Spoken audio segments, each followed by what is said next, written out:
certainty of death, small chance of success. What are we waiting for?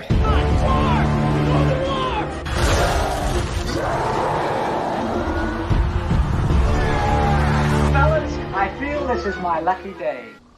Brilliant.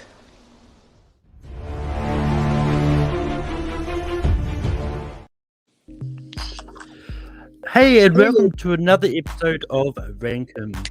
We're going to be doing the fun one today. We're talking about Liam Neeson movies, and I've got a fun panel here. I've got Chris. Chris, how's it going?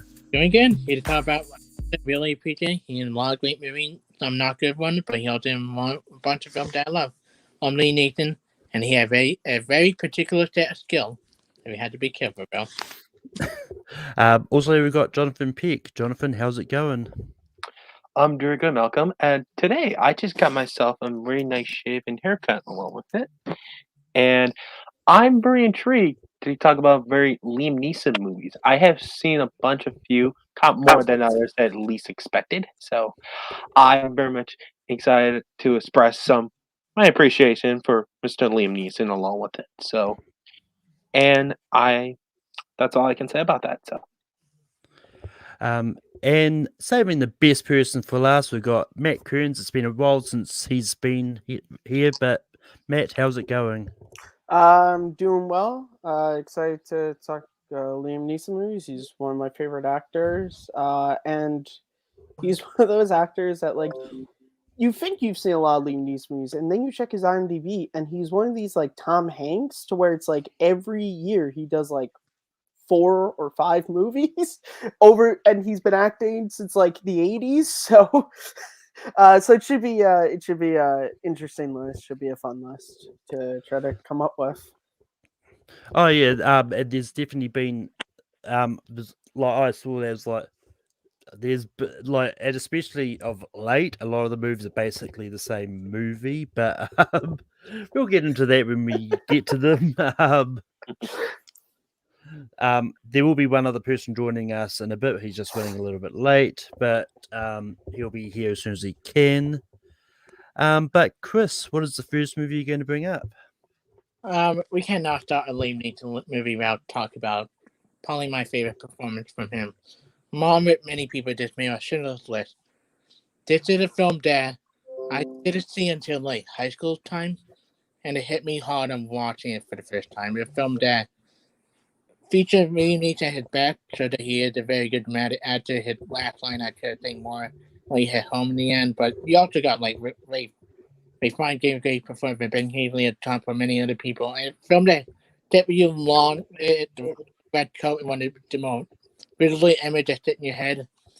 And the movie that I think is his best, my personal favorite is, and it's a movie I will not watch again, but it's still a film I hold in high regard. Schindler's List. Jonathan, what are your thoughts on Schindler's List? I only seen Schindler's List once, and once this might be the best I can say it because after seeing Schindler's List, it's one of those movies that you might want to see again after you've seen your first watch. And that being said, he's great in the movie, and I love his performance in the film as Oscar Schindler, and basically his progression throughout the film, and in the end in the film is basically said like I could have said more. I wish I could have said more of this. It's like you did. That, in my opinion, is sort of his best acting. And I always were kind of known Liam Neeson as more of an action guy. When I sort of started going to films, but this is way before I saw Schindler's List, and I saw it afterwards. I was like, wow, like that's a great performance from that movie for Schindler's List. I will get yes for Schindler's List. Matt, what are your thoughts on Schindler's List? Yeah, I think Schindler's List, it's an incredible movie. It's one of Steven Spielberg's best films, and I've talked about it on Take 3 stuff before. I think Liam Neeson's performance is it's in my top 5 list of favorite performances by an actor ever. I think it's incredible. I think the different levels he has to play this like smarmy, charismatic Nazi when it's with the Germans. But then with Ben Kingsley, he gets to play his more human side. And the final scene with the pin, it's a talked about scene. But when you see the movie, you know why, because it is just so powerful and incredible. And it's one of his best. So yeah, Schindler's List gets a yes from me. Yeah, I mean, I've only seen Schindler's List once. I was hoping to find it streaming somewhere so I could rewatch it to sort of see on my feelings on it was the same, because when I first saw it, I thought the movie was fine. Like, it's definitely a great movie, and his acting in that. It's just one of those ones that when on my first watch, I didn't gravitate it to as much as everyone else seems to. But it's one of those. But when I watched it, it was when I was only just sort of starting to get into film and all that. So, but with that, it's going to make the list regardless. But yeah, Jonathan, what is your first movie you're going to bring up? One Liam Neeson movie that I'm gonna nominate is also the most underrated film of his. If you really look through his filmography, and I'm gonna pick the early '90s superhero classic, Darkman.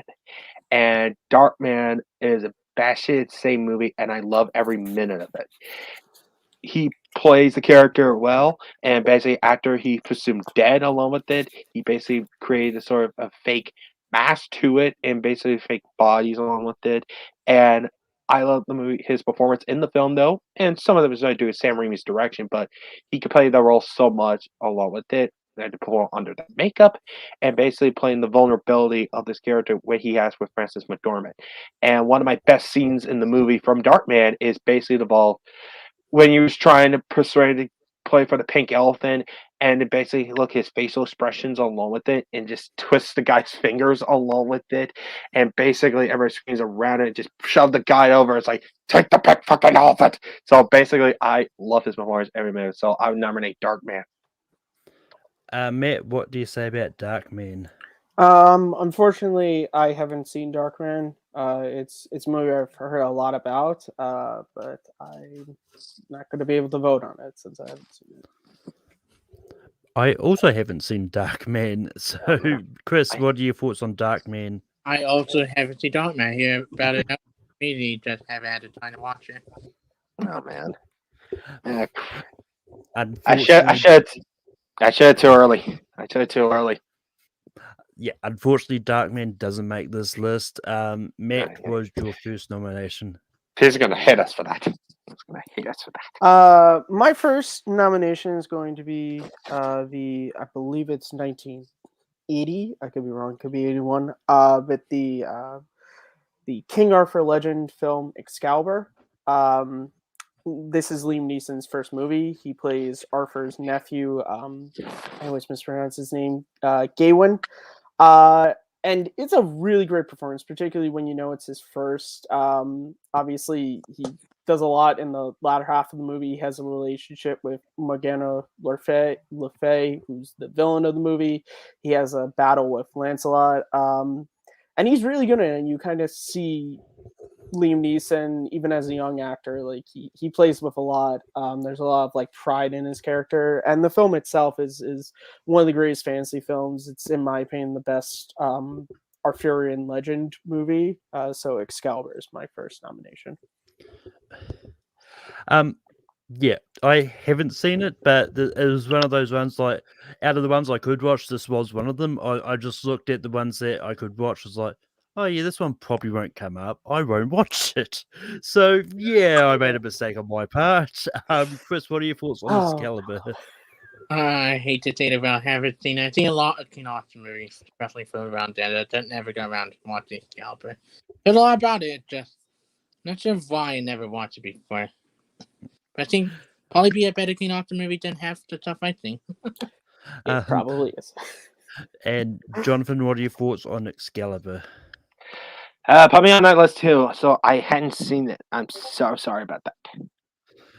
Unfortunately, Excalibur doesn't make this list. Malcolm, you should, if you still have access to it, I would strongly recommend it. I'd probably good like one. as I said, it's one that I was planning on watching. And like, I had a lot of Liam Neeson movies I've never seen that I could watch. so Yeah, I had the same problem as well. Yeah, because like I said, he's like Tom Hanks in that. He just has so many movies and so little time. But yeah. But with that, it's on me. Sadly, the sword stays in the stone for this video. And also, also joining us, we've got Jordan Anderson just coming in once he actually decides to add him in here. Hey, what's up, guys? Hi, Jordan. It's a little late because work. Everyone's like going crazy for the Super Bowl, so it's like packed where I was at. So yeah. But it's all good because you came in just in time because we're going to go to you next. What is your next Liam Neeson movie you're going to bring up? Okay. Just to recap what's happened, Schindler's List has made the list. Darkman, Alex, and Excalibur have come up, but no one had seen them. So okay, so yeah. you. Actually, I haven't seen Darkman or Excalibur either, and I probably would have given a yes to Darkman just because I know it's good and it's one that's really high on my watch list. But yeah, I mean, so literally the list wouldn't have changed if Jordan was here. Yeah, no. I bet people are going to be extremely upset. It's like, why did you put why is Darkman on the list? It's like, put now, they haven't seen the movie. I'm the only one who said it.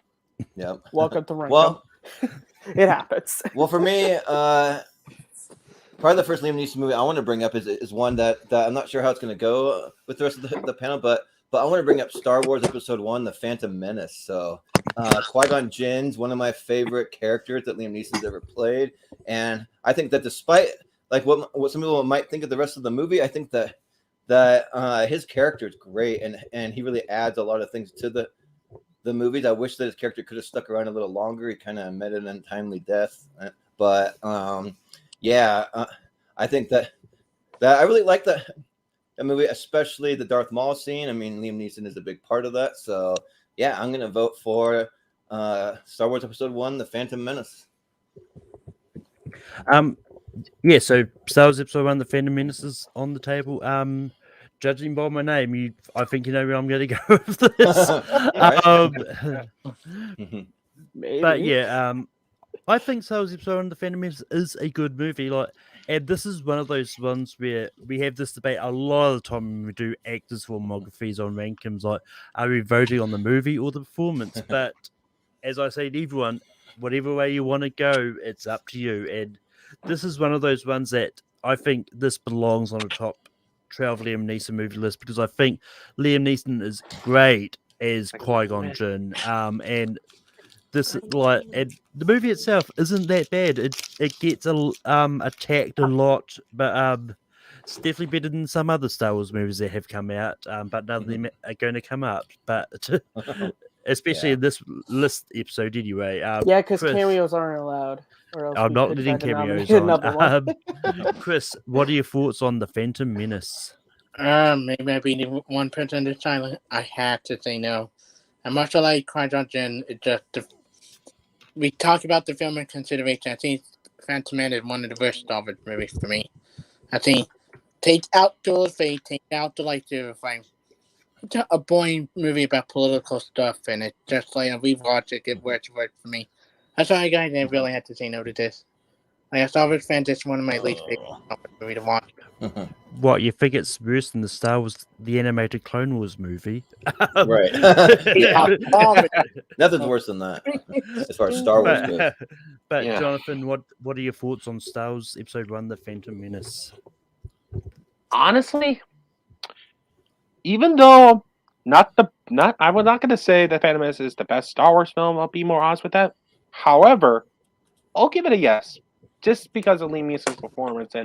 But like every time he shows on the screen, you kind of command and you follow everything he's in, and he did a great, excellent job due to sort of the fight where he does. If you watch the behind the scenes of the Phantom Menace, he trained very hard, very well during the sword fight between Darth Maul alongside Ewan McGregor. So he plays our Jedi Master very well, and I will give slight yes to the Phantom Menace, even though I'm not the sort of the best movie, but I'll give it yes, just for his performance alone.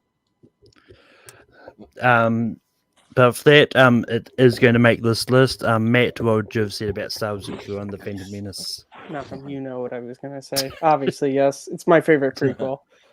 Qui-Gon Jinn is one of my favorite Star Wars characters. My intro to Star Wars was Phantom Menace, and Qui-Gon was my original favorite character. And I still love it. Liam Neeson gives a great performance. And the movie's awesome.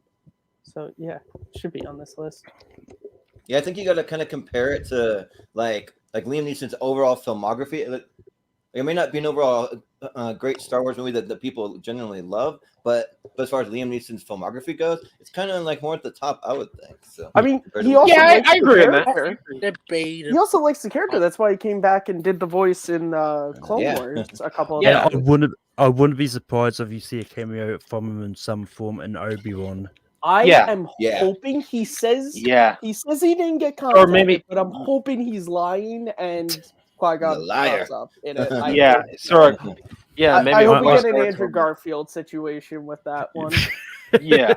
But that going to move over to me, and for my first nomination, I'm going to go for one. I don't know how this is going to go because I don't know how many people have seen this version of the movie. I'm bringing up Les Mis from the 90s. Look, this is when I saw this on Netflix one day, I watched it thinking it was the 2012 one, Hugh Jackman. And then I realized, hang on, that's Liam Neeson. This is not the same one that I'm used to seeing. a little But different. Yeah. but that being said, I kept watching it. I really enjoyed it because this is one of those ones that I know that the original book itself was never a musical to begin with. It was made into a musical later, and I think as a straight movie that's not a musical, I think this one is done really well, and I think Liam Neeson is great. You've also got a young Uma Thurman in it too. I think there's some other big names in it that I can't quite remember at this time. But Chris, you got excited, but what do you say about Les Mis? I thought we would do be the only one to bring this up later if we had to. I really do like this movie. I think it was my introduction to Les Mis. I saw it right after I saw the musical. But I loved it version. Jeffrey Rush at, I believe, Javert, and he is phenomenal playing opposite Liam Neeson. I did have cat and mouse stuff is really good. Uma Thurman is really good. It adapted the book very well, despite a very short movie. They cut a lot of stuff out, but the stuff they do keep really good. And the ending ended it's a really good ending. They ended a little earlier than the book ending, but I think it's perfect way separating Javert as a character. The decision he made at the end really hit home. But Great Pit, Malcolm, I had to say yes. I do love this movie. And you guys have everything to check out. Much better than 2012 Les Mis movie. Jonathan, what do you say about Les Mis? I have seen the Les Mis 2012. I had not seen the non-musical Les Mis, though. Although I hadn't read the full history book of Les Mis itself, so I wasn't going to go judge on it. So I respectfully decline this because I hadn't seen that one. Matt, what do you say about Les Mis? I have not seen any Les Mis movies ever. So Jordan, what do you say about Les Mis? So this is one that I wasn't really going to bring up myself, but I thought that if someone else brings it up, I'll actually probably say yes to it because it's one of those ones that just it's just very borderline for me as far as the top 12 go. Like it just maybe it's like 13, 14, but I'll still give it a yes because for me, I'm not a big musical fan, and like the fact that the 2012 one that just like sings from beginning to end nonstop and like that just bothers me. Like it's just annoying. Like it's like there's no actual real dialogue. It's just singing. But this one from the 90s is actually pretty good. Yeah, actually really enjoy it. And the main reason why I enjoy it is because of Liam Neeson. Like he is a really solid performance. Also Jeffrey Rush too. Like those two are the best part for me. So yeah, I'll say yes. But yeah, Claire Danes is also in there as well. Oh yeah. But with that, we move back to Chris. Chris, what is your next nomination? So I did go with a movie that similar Schindler hit home for me. I thought it in the movie theater when a monster call. It's one of the few voiceover with Liam Neeson to hit home with me. Dealing with grief, he the monster to help the kid deal with the fact that he loses his mom pretty soon. I think a really interesting movie about grief and everything. I think one of his strongest voiceover. I think, especially as the monster, the way it develops throughout the movie, the personality, everything, and the ending hit home. Right? I love this movie, and I think not a lot of people have seen it yet. Do want to be a very underrated Liam Neeson movie. Jonathan, what do you say about When a Monster Calls? I will get to say yes, because he's great pretty much playing this being throughout the film with this young boy, and basically just throughout his inner voice of dialogue along with it throughout the film. It brings a sort of like a great emotional weight to it throughout the film. So I'll get a yes for Monster Calls. Matt, what did you say about When a Monster Calls? Well, this was on my list of Liam Neeson movies I wanted to try to check out, but unfortunately, my library didn't have a copy available. I've heard really good things about it. I know Felicity Jones is in it. I believe she plays the mother in the movie. Yes. So Jen Erso and Qui-Gon Jinn are in a movie together, so I'm surprised I haven't seen it yet. But I will check it out at some point. Hopefully, if the person returns it soon. Jordan, what do you say about When a Monster Calls?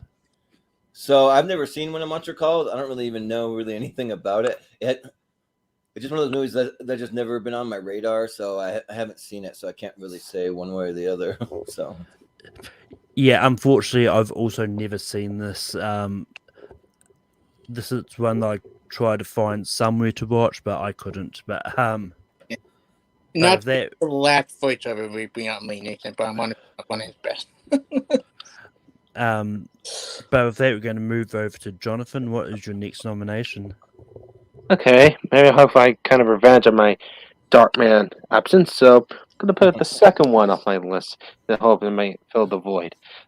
You mentioned voiceover. I'm going to put his in my opinion, best voiceover because he basically played two different characters.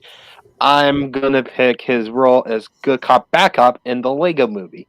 And the reason why I picked that, because when I saw the trailer Lego movie, and I know he's playing like the cop in the film, it's a little bit worried that it's like I'm worried that how this is going to work. You basically have two personalities along with it. How you get to sort of a bad cop, good cop along with it. And when I saw the film and I came out of it, it's like he was legit one of the best parts of the film for me. Like he is so funny that easily played the good cop, but the best part of it, he plays like the funny, optimistic cop along with it.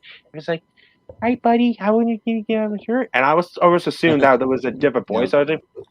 He actually voices the good cop along with it. That's the more fascinating part, and one of the best scenes, with his character in it. And after, and whilst I got away, he basically so upset he just punched out random cops along with it. So bad, he just kicked the chair, bouncing some time, and just throws the chair when this guy running right here, and just actually hits him along with it. I left when I first I watched it, so I will nominate the Lego movie. Matt, what do you say about the Lego movie? I think the Lego movie is great. I think it's a great anime movie, and I love Liam Neeson in it. And technically, he plays three characters because he also plays a good cop, bad cop's dad in the movie. Hi, son. How you doing? I really like the movie. Yeah. And I think it allows Liam Neeson to share all of his comedic chops, which he doesn't always get to because he's usually a very serious actor, and he's very funny in the movie. So yeah, I'm giving it a yes. Jordan, what do you say about the Lego movie? Well, I think Jonathan pretty much said everything that I wanted to say about it. Like I think Lego movie was great. I love the Lego movie, and the good cop, bad cop is one of my favorite characters in the movie. Just seeing him just running around with a big like silly grin on his face, and then like switching and then like punching people out, all that stuff. It's a lot of fun. So I got to say yes to a Lego movie for sure. Yeah. Yeah, and for me, Lego Movie is definitely an easy yes. Like this is one of the ones I actually rewatched for this because I hadn't seen this in a while. So and it's only an hour and a half, so it's like I can fit this in, so I can rewatch this. And Easy watch. it's just one of those ones that I really enjoy. Everything about this movie is awesome. And Yep. yeah. Chris, what are your thoughts on the Lego Movie? I love this movie. I huge fan of this movie. I saw it in my senior college. Just on a whim with my family, we had fun time to see the Liam Neeson documentary. Brought a bunch of laughs for the audience when I saw it. I think it's funny. I think hearing Liam Neeson just sharing scenes probably not something I want to hear again because you usually take him serious. But I love it. And yes, I've actually written more of the Lego Movie stuff, but sadly, I think they were his one and only Lego Movie appearance. And with that, we move over to Matt. Matt, what was your next nomination? Malcolm, did you know that if you devote yourself to an ideal, and if they can't stop you, then you become something else entirely? A legend, Mr. Lay. I'm going with 2005's Batman Begins, where Liam Neeson plays Mr. Ducard, who speaks for Ra's al Ghul. Spoilers, he's actually Ra's al Ghul. He's great in the movie. I think he's fantastic as Bruce's mentor in the first half of the movie, and then in the third act, where he's revealed to be Ra's al Ghul, and now he's the main villain. He kind of, in the first half, takes a lot of stuff he did as Qui-Gon, like sort of, except a much like harsher version, training Bruce, trying to pull out his anger but channel it into something. And then once he becomes the villain, you just realize that like in this insane way, kind of like Thanos, he just believes that like destroying these structures and forcing people to rebuild is a good thing. He's also extremely petty because despite the fact that Bruce saved his life, he sets Bruce Wayne's house on fire and leaves him for dead. And the final confrontation between Bruce and Ducard is great, and one of the best lines in the whole movie is from Ducard, which is, "You seem to have taken my advice about theatricality a bit literally." So Batman Begins is my next nomination. Jordan, what do you say about Batman Begins? Yeah, well, Matt, you literally took my next pick. I was going to nominate, so I got to say yes for Batman again. And it's a great character. It's kind of one of the more underutilized Batman characters with Ra's Ghul when they used him as a villain. Like it was a character that when he popped up, it was like, oh yeah, I forgot about Ra's al Ghul. He was a solid villain, just him kind of almost working kind of low key with the Scarecrow a little bit, poisoning the Gotham's water supply, all of that stuff, and yeah, like he's a great just kind of more human character to go up against Batman. So yeah, like it was a lot of fun, and Batman Begins is my favorite of that trilogy. So I mean, I love Liam Neeson in it. So yeah, I'll say yes.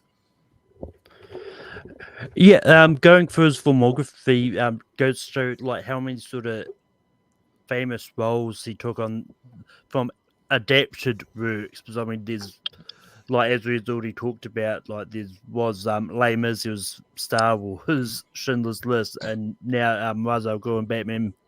Well, yeah, but Batman Begins is an easy yes for me. Like I'm on record at saying like Batman Begins is my favorite out of the Nolan trilogy, and it's definitely a great introduction to Batman.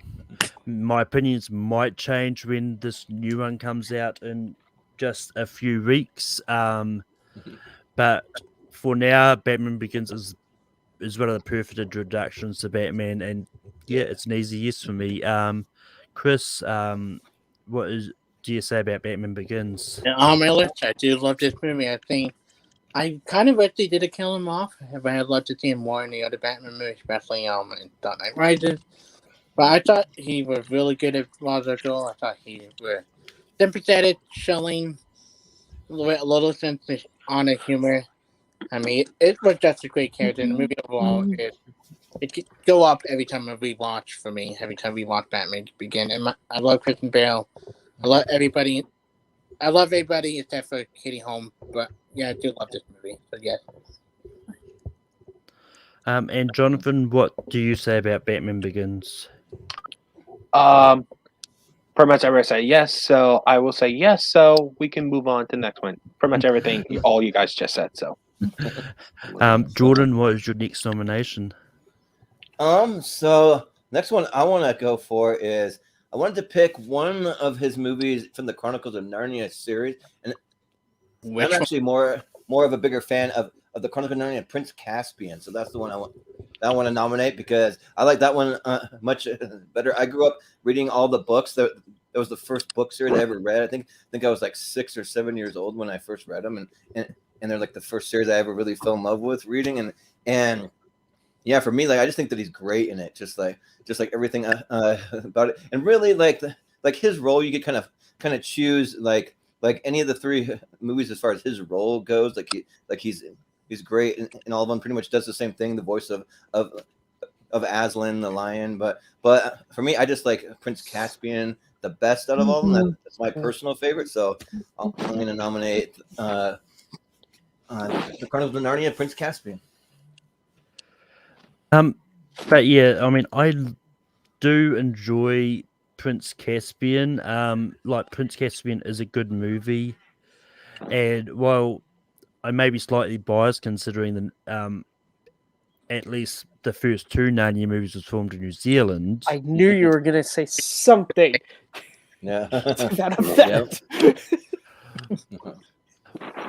Well, I mean, Prince Caspian. What I think this one was when they were started to switch production out of New Zealand. Like there was still bits and pieces filmed, but like it wasn't like the first one where it was all in New Zealand. But this is one that I'm going to say no to as well. I do enjoy Prince Caspian. I think Liam Neeson is better utilized in a different Narnia movie. But Chris, what do you say about Prince Caspian? You just took the word right out of my mouth. I do have to say no too. I do like Prince Caspian a lot. I like it better than Voyage's Dawn Trader, but they did not the best use of Liam Neeson and Aslan. They're in a different movie, and he very underutilized this film. He does appear a lot, and you kind of sense it. Even if in the first one, you kind of sense the situation, but you felt the presence at least. And I think it really good movie. I like Eddie Lizard and Richard Cheat. I think he's a very funny movie. The stuff I like some of the stuff they added, but this is probably my second favorite Narnia movie. And then the other one maybe we will bring up. You never know. Jonathan, what do you say about Prince Caspian? Come on. Jordan, I kind of wish if you said the first one that I would agree with you because I'm sorry, Yeah, I don't think he's not. I do like Prince Caspian though. The problem is he's not in the movie a bit of a lot to maybe sway it though. If you said the first movie though, then I'll give a guarantee. Might give it a yes though because he's prepared like a majority of the film. But you pick the second one, and I will give it a no though because he's not pretty much on the film enough to sway my vote on it. And Matt, what would you have said about Prince Caspian? Yeah, Prince Caspian is probably my favorite of the Narnia movies. But as you guys brought up, and when I was making my list, this was that difficult choice. Is that Aslan as a character is not as featured for a reason. Which I do want to bring up. I know if someone's getting no, but I think one of the best scenes in Prince Caspian does involve Aslan and Lucy when she's talking to him and he's explaining how like things don't always happen the same way. Because in the last movie he sort of came riding in to save the day. And in this case, it doesn't happen. It's a really sort of powerful message, particularly in a kids movie, that like, hey, just because this happened before doesn't mean the same thing's going to happen again. Yeah, so unfortunately, because like I said, it is my favorite Narnia movie, but it's a Liam Neeson list, so I had that real difficult choice when I was making my list. I was like, dude, how do I vote? Yeah, and I But my think vote if didn't I, matter, so and I think if I remember rightly, I was like, it's been ages since I've read the book. I think Aslan was actually something they added into the movie because they wanted to get Liam Neeson back. I don't know if he actually Yeah, appeared. just to, I In, haven't read the books in a while either. yeah, In the it's books, I better. think he is in there, but very very minimal, like not much. Yeah, well, that would be why it was the only It's the minimal same in the problem movie. with the movie. Yeah. But that being said, let's just transition straight into the Lion, Witch, and the Wardrobe because Yeah. Because this is Can't the vote one for that was Prince filmed Caspian. fully in New Vote Zealand. for this one. Yep. well, no, because this was actually going to be the one I was going to bring up next anyway. I love There we him. go. Okay, you know. But yeah, like Liam Neeson as Lion Jesus, also known as Aslan. Line Jesus, I like it. Lion Jesus. I mean, look at the movie compared to Christianity, it's basically the same thing. He died to save us. And also the Scene. author C.S. Lewis, he was very religious. He was a Christian, so Oh, Yeah, very. But that being Christian. said, the movie is really well done, and like it's I mean, this is like it's a shame that the kids that played them didn't go on to do bigger things because they were really good. And I would have loved to see what they could do now and go on, but I mean, like a lot of these big fantasy movies, like the cast of stacked, was you had like James McAvoy, you had Tilda Swinton, you had Liam Neeson, there was a bunch of other people in here that I can't remember without looking up, which I'm not going to, but I mean, basically everything I said about Prince Caspian does apply here. Like, it's great. Like, I've always been a big fan of the Narnia books growing up. I really do need to get back and actually read them again because I actually want to read them again. But Chris, what do you say about Lion, Witch, and the Wardrobe? What did I bring up, Devin? That's my list to bring up too. I love this film. I was in middle school when this came out, and it was a film that I really love. I bought the DVD, had the DVD somewhere in my house. But Liam Neeson's so good. Like, even though he's not in it at first, when he appears, you understand how great a character Aslan is. And when you see his dad, the emotion does hit, and his resurrection is a great cheering moment. Like everything, Tilda Swinton is phenomenal at the right witch. She's chilling, threatening, and she's one of the best villains in any kid fantasy film. They make very great. It was a lot of people introduction to him, and everybody in the cast on. Tim Broadbent is also really good as Professor whenever he's in the movie. I love this movie. The kids are great. I never to see it. I know they're trying to do new stuff with Netflix. I never see what they do. But I love this movie. The first and second one I love. I don't like Boys That Don't Treat at all. But we brought up the good one. Jonathan, what do you say about Lion, the Witch, and the Wardrobe? Yes, I will give it a yes. Although I never read the Narnia books myself while I was very, very young. So, and even though I hadn't read the books, I will give this movie a yes because even I didn't know anything about the book, it was a very good fantasy film along with it. So, I love Neeson's performance in the film as Aslan, and I was almost heartbroken, a little traumatized that he nearly died off and tore half his fur off along with it, and I thought was very dead. Is a little bit traumatizing. Once he come back, and I love his evolving third act battle in the film along with it, and I really like this movie a lot. So I will give this movie a yes. Matt, what would you have said about Lion, Witch, and the Wardrobe? Yeah, I saw this movie when it came out in theaters, which at this point, when did this come out? 2005, I want to say? Yeah.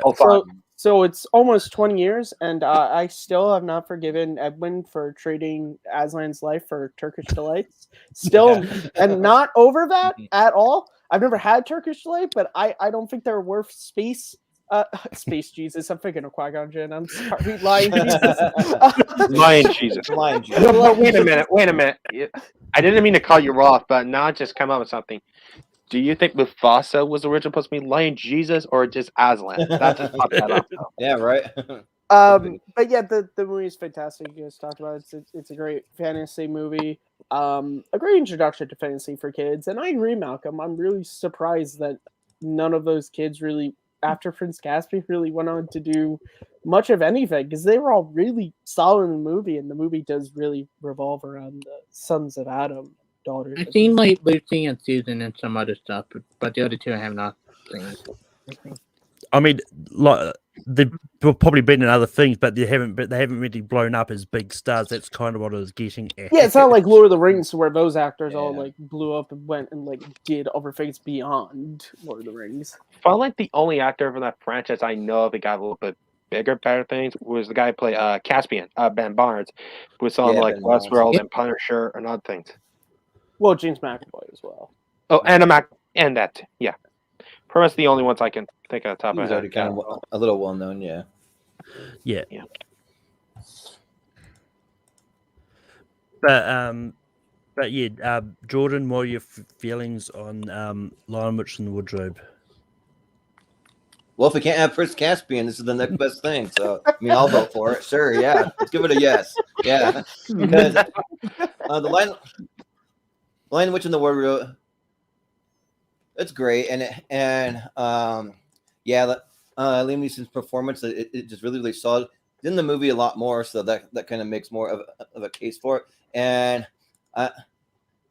this is probably my second favorite of the series. The less said about the third one, the better. Like Will Poulter's character, like always annoyed me. Eustace, you just want to like punch him in the face. Like he's really annoying. But and then also too, yeah, there's been those rumors about the Netflix either series or they did briefly mention that making another movie based on The Magician's Nephew. So I mean, but I mean that's been like just briefly talked about. So yeah, Yeah.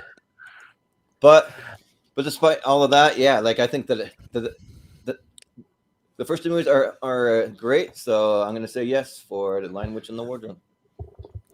But yeah, I just quickly looked up the kids' filmographies. The person that played Edmund was his whole filmography is basically the Narnia. And same with Lucy. Well, it makes sense for him because whenever he goes in for auditions, they're just like, "So, how were those Turkish delights? Was it worth for Aslan? Was it? Yeah, right. No? Get out." Yeah. Like Susan had a few things before Narnia, but then after Narnia, she didn't really do anything much once again. And William Moseley probably had the bigger career out of the four, but even then, he wasn't in anything big. Like one of his most recent roles is a cameo in Artemis Fowl as an Italian man. Okay. Whoa. Yeah. Wow. That movie. He is.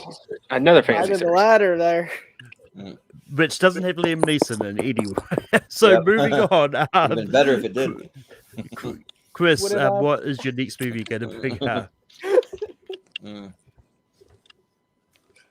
I'm debating between three to bring up right now. Three that I do love. I think one I did get maybe overhated on there. But I do go with a safe for best. I think the overhated one for later and the underrated one for later. I'm going with a movie that a lot of people thought would be action, but more about Survivor.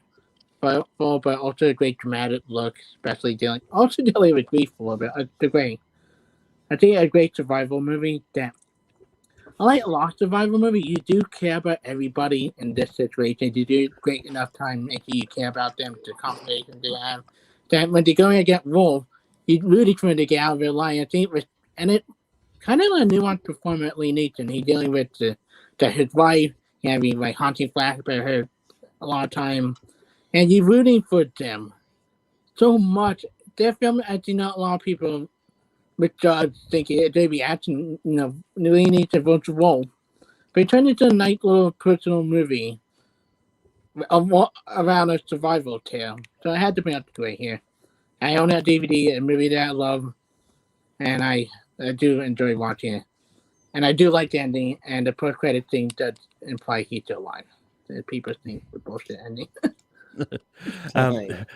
Jonathan, what do you say about The Grey? This is going to be shocking to some people. I have not seen The Gray, honestly, because the problem is someone spoiled me many years ago. So I hadn't seen The Gray, and I kind of got spoiled for me. So I will give it a no on The Gray.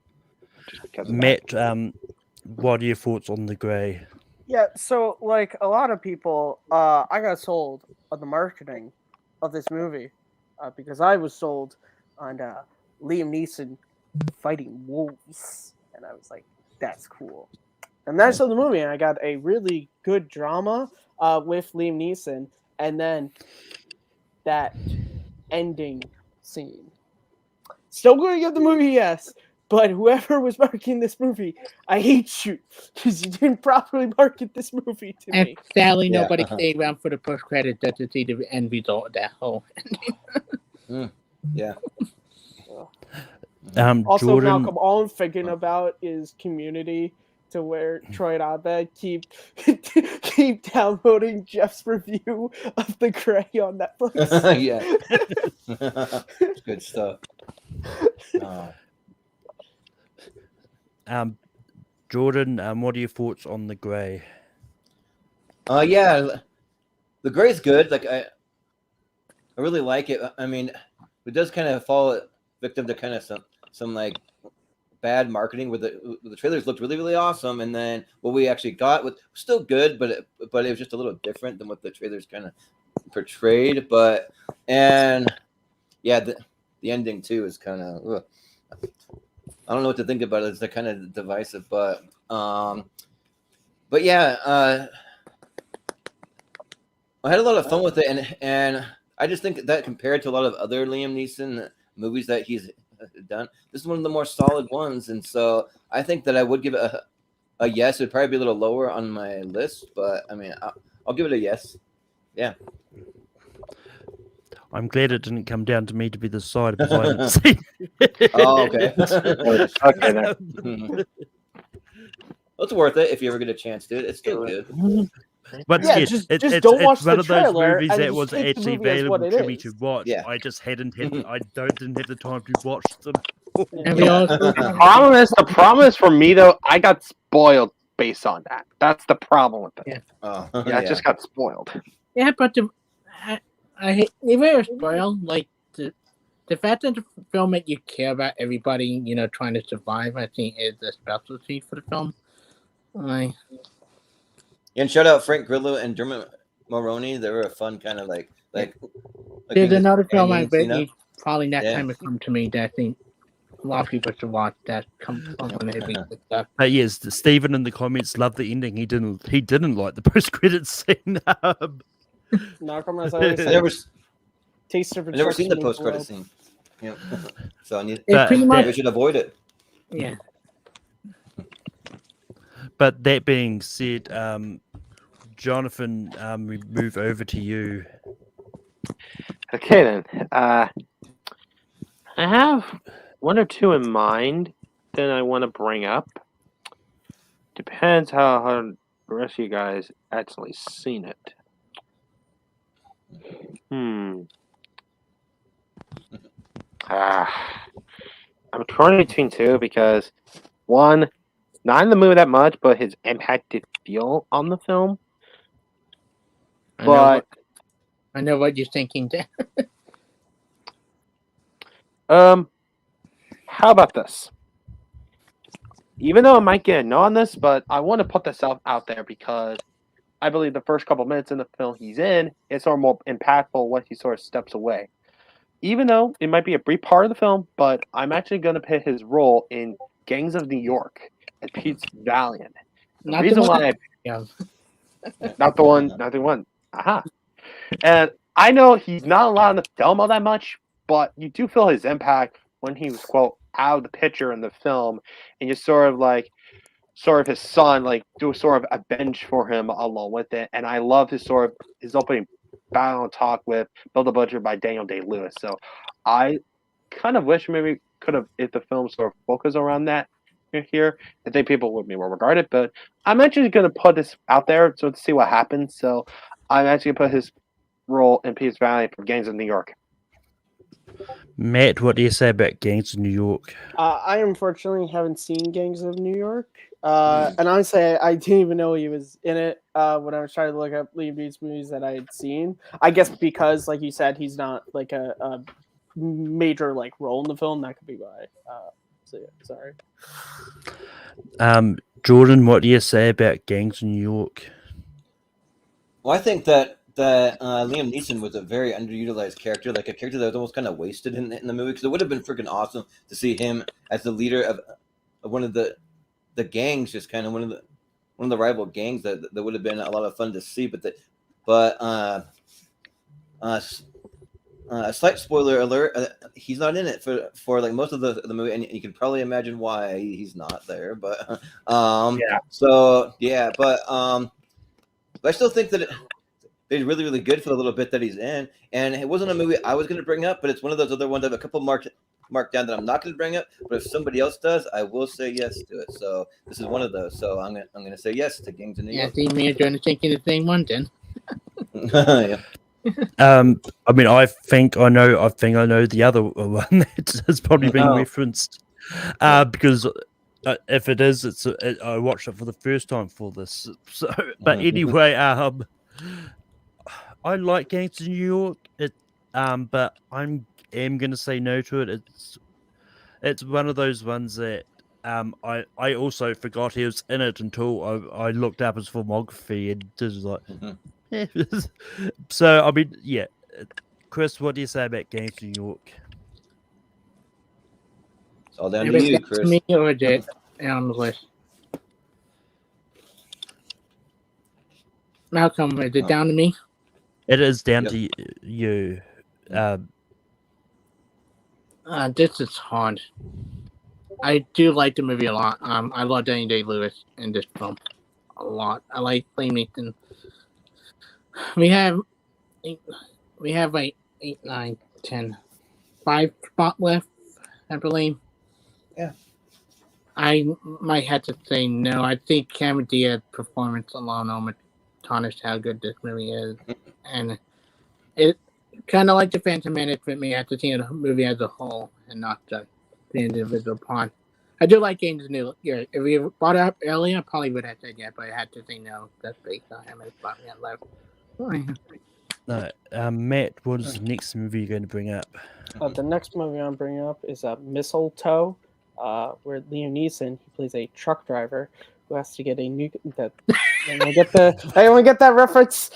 I was like, is this a real movie? What are you talking about? No, it's from Daddy's Home 2. It's the movie within a movie they go to see is Mistletoe. Oh, that's what it is. Okay. No. Nice. It's not Cold Pursuit or whatever that movie to where I think someone saw Daddy's Home 2 was like, let's make that a real movie. No, Yeah. the next movie I'm bringing up is it is actually one of his comedic performances. I'm bringing up A Million Ways to Die in the West.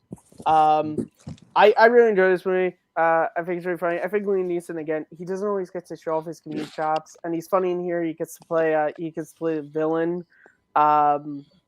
Who's like the big bad cowboy in the movie that the hero has to go up against. I think the movie's pretty funny. I know some people for Seth MacFarlane's directed movies, they're kind of like yeah or nay on it. I mean, comedy is subjective. I laugh my ass off at this movie all the time, particularly the mayor scene. That is our mayor. He is dead. No one has looked into his death. For the last 3 days, the highest-ranking man in our town has been to the man, oh, look, wolves are taken away just to prove my point. So A Million Ways to Die in the West. Jordan, what do you say about A Million Ways to Die in the West? So I saw A Million Ways to Die in the West in theaters because I worked at a movie theater when it came out, and I was pretty underwhelmed by it. I didn't hate it. Like I actually really liked it, but I didn't love it as much as I wanted to, and like I just thought that like they had so much potential, but just the but I don't know if it was the writing or if it was the performances or like what it was that made it fall flat for me. But I mean I didn't really love it but still good. It's not a bad movie by any means. But I think just for that reason and I just didn't love Liam Neeson enough in this movie, so I'll probably have to say no. I think. Yeah, like this is tough because I do think this is a good movie, and had I not watched a whole bunch of Liam Neeson movies this week, that I probably would have said yes to it. But most of the movies I've watched this week pushed it down to the point where it's like, well, it's really not high enough that I would say yes to it, so I'm going to say no to it. Chris, what do you say about Million Ways to Die and the rest? I don't like this movie at all. Like, the better Seth MacFarlane movie we can't bring up because only a cameo with that Liam Neeson better in. But I think it got wasted talent. I think it catted up its butt one of the most embarrassing Liam Neeson jokes I ever seen in the movie. It just, I don't like it, and I like Seth MacFarlane in the movie usually. I like Ted too, but this was not that funny, and the only time I ever laughed was the Doc Brown cameo scene. Like, Oh yeah. Even the characters I usually find funny is really annoying in this movie. And musical number not that funny. Just no. On his worst list for me, not his best. Sounds like real feel, Chris. Yeah. and Jonathan, what would you have said about Million Ways to Die on the rest? I'm not gonna piggyback what Jordan said. I don't think it was a terrible film, but I don't think it was a good comedy either. I think the problem with that film is it has good set design, but it's terribly photographed, and it doesn't feel like a Western. Even though it's a comedy, it just didn't feel like a Western. I would agree with that. And also another thing, it kind of sort of brought it down. I don't think Seth MacFarlane should have lead that movie. Like, I think if you should have another comedic actor, and he should have stayed writing and directed behind the camera along with it. I felt like he was trying to way too much along with that film, and the film kind of sort of suffers from that. And also, although Liam Neeson is kind of funny in the film, I feel like I kind of seen that joke before. Like, I don't know, it's a sort of a deep-cut Family Guy reference, but even Liam Neeson himself, before he ever joined the film, said that, "Hey, Dad," he even said it in the interviews, like, to his kids, like, "Hey, you made a joke of Family Guy." It's like, what the hell's Family Guy? And he's sort of referencing, like, Liam Neeson in a Western a few years ago, before he has a giant Menace and IRS. Go look it up. It's actually true.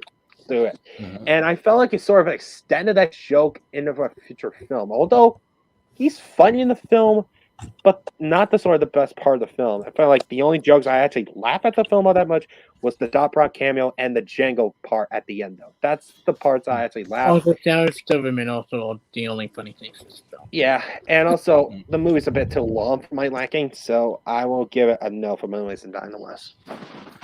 But Jordan, what is your next nomination? Well, I think the time has come since we only have a few spots left to talk about a particular set of skills now. So I gotta nominate Taken. So, like, Taken was a movie that when I saw it, it actually really blew me away. I actually love this movie. It's one of those ones that when it came out on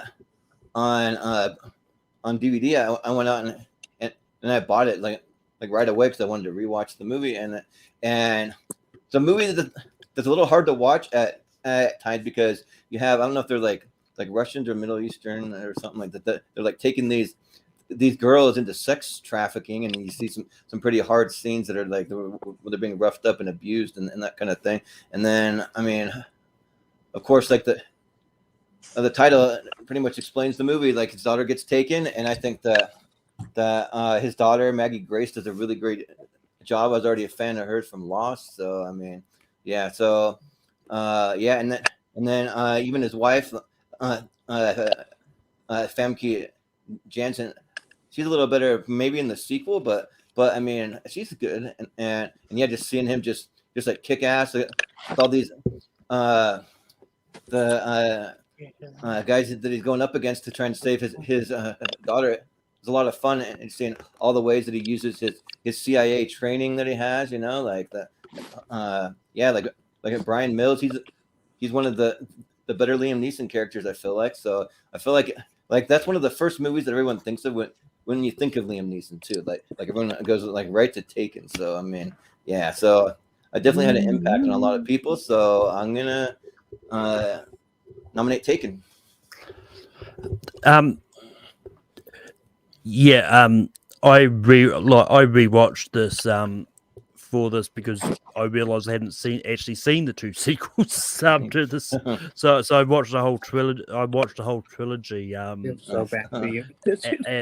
and I really love all the movies. It's an easy yes for me for Taken. Chris, what do you say about Taken? I love Taken. Think I'll only bring up the first one. This is a film that I think I didn't see it as on DVD, but a film that I really do like. The action sequence is great. Liam Neeson is really good. That badass line is easily one of the best Liam Neeson, like, give you chill moments. Hell yeah, Taken. Great movie. Should have never been made into a series. I'm just ready for Taken 4, but Jonathan, Taken has taken another spot on this list. Jonathan, what would you have said about Taken? I feel like I like Taken, but I feel like the series just lost its step. Not only each one was sequels, I just felt like every action scene afterwards it just got worse and worse along with it. But that being said, I will give it a yes to Taken though. It's sort of like I'm not gonna say reinvent his career, but I think it's sort of saw a different time with Liam Neeson we sort of rarely ever seen along with it. So I'll get that more of a yes, even though afterwards he's kind of more of a parody itself and more of an action film more going on. So I'll give it a yes for Taken.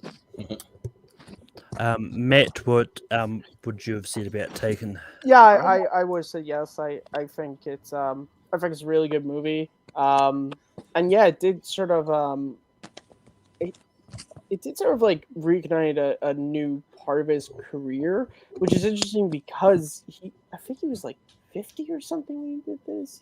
Which like most like action guys, like like the Expendables movies, like Stallone's like in his 60s when he did that, but he was doing action movies since the 80s, whereas like this was Liam Neeson's first like true action movie that really doesn't happen, but he's great in it. The speech. When I was in high school, that was my answering machine on my phone, was the whole Taken speech. And then I went to college and had to start applying for jobs, and I had to get rid of it because apparently it's not professional to have Liam Neeson as your answering message. But yeah, I love the movie. It's great. I've only seen the second one, but it's thankfully the sequels aren't bad enough that they're the type of sequels that like tarnish the original. The original is still a really good action movie. Yeah, and I believe that Liam Neeson has come out saying that that Bright Light that's just come out is going to be his last action movie because he's getting too old to continue doing it. I think he's old for this shit. Wow. Yeah, right. Pretty much. Yeah. But with that, we move back over to me, and I have no idea how this is going to go. I think it's time. I'm going to bring up Love Actually. My list. Look, look, I've talked about this many times. I love this movie. I think it is a great rom-com. And yeah, and I'm not going to repeat everything else I've said on other shows. If you go want back to like several rank-ups and you'll find out. Potentially the Christmas, one of the Christmas ones, because I'll talk about it. Yeah, I think the first Christmas one we did. But anyway, but Chris, what do you say about Love Actually? There was a film I was actually seeing that that would be eventually, but I think people will hate me. I love Actually. My ex-girlfriend introduced this movie to me because she loved it, and I loved it. I've watched it every Christmas all the time. It's funny, it's sweet. I think Liam Neeson plot is easily one of the best parts of the movie. I think everything with him teaching his kid, also dealing with, he's still dealing with the loss of his wife, but helping his kid find his true love, and I think it's very sweet, his part. Very different usually from Liam Neeson. He's not to see that he could do like comedy and dramatic work at the same time. I think everything else, the Hugh Grant stuff is very funny, like conflict stuff, like everything worked. The stuff that doesn't hold up well today, but I still think the movie is overall a really great Christmas movie. It made me laugh, put a smile on my face, and I loved the ending bit with the Liam Neeson, like bringing his kid to the airport, so he just gets the girl and then meeting who to prevent to be in that love. It's a sweet ending to his character. Hell yes, Love Actually. That's good. Jonathan, what are your thoughts on Love Actually? Don't worry, I got you, Malcolm. I got you. You got it. Oh, there it is. We'll just wait till Malcolm gets up for a moment. And Go ahead. Jonathan, where we go? all right. Okay. Although I like Love Actually, yeah, his quote segment is one of my better parts of the film. I actually do like he's sort of more reserved role along with it. So I will give it a yes to Love Actually. So Matt, what do you say about Love Actually? Actually, I love to say that I still have this in front of me, Malcolm. Is it still in the polls? Is it still making its way through? I think it's been eliminated. Oh, sorry. Oh. Sorry about that, Malcolm. Yeah, I haven't seen it. I know of it because I've been on Rankums and Late Night with Take 3's where Malcolm has brought this movie out, but I still have not watched it. Sorry, Malcolm. Yeah, own it. With that, I think Love Actually's already made the list. But Jordan, what do you say about Love Actually? Well, how does it work with five Yeah. people? Yeah, Love Actually is great because screw all the haters, people that say Love Actually is overrated. Like, doesn't matter how many times you watch it. Like every single Christmas, I watch it every year, and I think it's great. And I think that Liam Neeson is one of the best parts of it. And like just seeing him play a widower that just loses his wife Joanna, and for some reason I always think of him using the Irish accent whenever he says like Joanna. So yeah, but yeah, it's a fun time, and just all the cast, like all the relationships, even the like cameo you see like Mr. Bean pop up. That's one of my favorite scenes when he goes to buy the gift for his wife and he's doing all the different rapping. I always gotta shout out that scene. But with him and Alan Rickman, but yeah, Love Actually is great, and I really enjoyed Liam Neeson in it. So I'll say yes to Love Actually. But Love Actually makes this list. And Chris, what is the next movie you're going to bring up? How many spots we have left? We've got 3. You know what? I do go first. Matt made a reference to a movie. I think honestly, when the past couple of years, did one of his better movies, and it's fairly funny in the most darkest way possible. I don't go with Cold Pursuit. I think there's a film that I went to see with my dad, especially on Liam Neeson action movie, but it turned out to be like a more dark, fogger-like comedy. But I think it worked well. The defender aspect interested. Every time they freaking kill a person, you get the name of the character, then the day they were born to the day they were died. Like, it's so funny every single time. Even the moment where you don't see a character death, but you just see a title, she just laugh at me.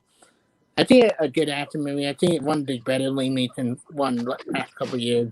Mm-hmm. And it made me laugh. I think I like to do more dark comedy, honestly. This is surely over the top, but I love him in it. I love Emmy Rosenbaum in it. I love a lot of it. I love the ending. I think the ending is perfect. Where and a certain way. And the title card idea were brilliant. It almost like Coen Brothers Light, but different director. So, co-producer. Right. Jonathan, what do you say about Cold Pursuit? I have not seen Cold Pursuit. Although, by judging by description in the trailers, that's sort of like more of a funny that's sort of leading on to be. I don't know, it might be sort of a good thing or a bad thing. So I will give it a no on that. So just because I hadn't seen the film yet. Matt, what do you say about Cold Pursuit? I've not seen Cold Pursuit, but I have seen its prequel, Mistletoe. Jordan, what do you say about Cold Pursuit? Yeah, so Cold Pursuit was a movie that actually really surprised me when I saw it. Like, I just was like, oh, here's just another like generic Liam Neeson action movie set in like the winter time or whatever. But I think it's like it's set in Colorado, and he's a snowplow driver that's end up going against these Russian like mobsters, kind of henchmen type guys, and yeah, he just going on a rampage because his son died under mysterious circumstances, so he's just trying to figure out what the hell happened to his son, and yeah, it's a fun time. It's a movie that I didn't really expect to really enjoy, but I actually did. And this movie just outside of my top 12, just barely, but there's a couple movies that actually didn't make it that I wish would have made it, so it kind of bumps it up a little bit. So I think that I'll say yes to this one, just barely. Like, it'd be at the bottom of my list, but yeah, I'll say yes. They'll try to talk sequence along with all of the characters that. Oh yeah, it's good stuff. Yeah, Cold Pursuit has not made the list. But, out of all the movies that came out around the pandemic time, this is one that I just missed. I've not seen. I have not seen this. It's not bad. You might surprise yourself. Give it a watch. Fun movie. Well, I mean, I will probably get to it eventually. I just, as of. Yeah. I haven't had the time to watch it in the hour we've been doing this show. So. I will say that Knuckles watching in the background. Intense office scene that end with the most funny timing of title talk sequence in the film. A little bit of dark humor in it, yeah. But Jonathan, what is your next movie you're going to bring up? Okay then. Oh, sorry, it's just my mom in the background. There's another one I want to bring this up. I don't know if you guys sort of quote seen it, but I'm gonna put his performance in there, just as mainly sort of the theming of the movie. I'm gonna put his role in Martin Scorsese's Silence in there from 2016, and. Let me guess. This is the one sort of Chris thought I had the first time around, but yeah, that's what the one. Yeah. Silence. I might maybe the only few people actually seen the movie in theaters when it came out, and probably Chris too. I went to see it in theaters, and that movie's kind of got unfairly buried along with 2016 films around that time. So. And I just love the filmmaking and directing because it's Martin Scorsese, and also I love the acting performance with Andrew Garfield, Adam Driver, and Liam Neeson in the film, and Kirsten Hans in the film. It just sort of like great sort of message of sort of like what different sort of like themes, religion, along with it from a Western perspective on it, along with it. So throughout the film. We were trying to find Liam Neeson's character in Japan, but as the film progresses and we sort of quote get to him in the film though, you sort of realizing it's sort of more bigger than a little bit more than it sort of anticipated. So I will nominate Silence on the list. Matt, what do you say about Silence? I do know of this movie, but I just didn't hear a lot about it when it came out, so I haven't checked it out yet. So I have to pass my vote.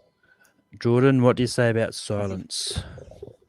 This is a movie that I really want to give a yes to, but the thing is, I have not seen it, but it's pretty high on my list because I'm a huge Martin Scorsese fan. But the movie just kind of looked to me like really slow and like really dull. Like just, I mean, it just wasn't one that really seemed that exciting or really interesting to me. So I have not seen it, so I can't really comment. Yeah, it's not going to make the list because I also haven't seen this. But Chris, you got really excited about it. Talk about Silence. This is a really good movie. I saw this in theater with my family. We went to see it. It's almost 3 hours long, but the payoff, especially with Liam Neeson, when you finally get to see his character laying on film, is a great payoff to see with him and Andrew Garfield. It's a really good scene. A great movie about religion, about a bunch of other things keep you to you believe. Andrew Garfield gave a phenomenal performance in this, and much I love hats off with. I really would also got him a nomination for this movie as well that year.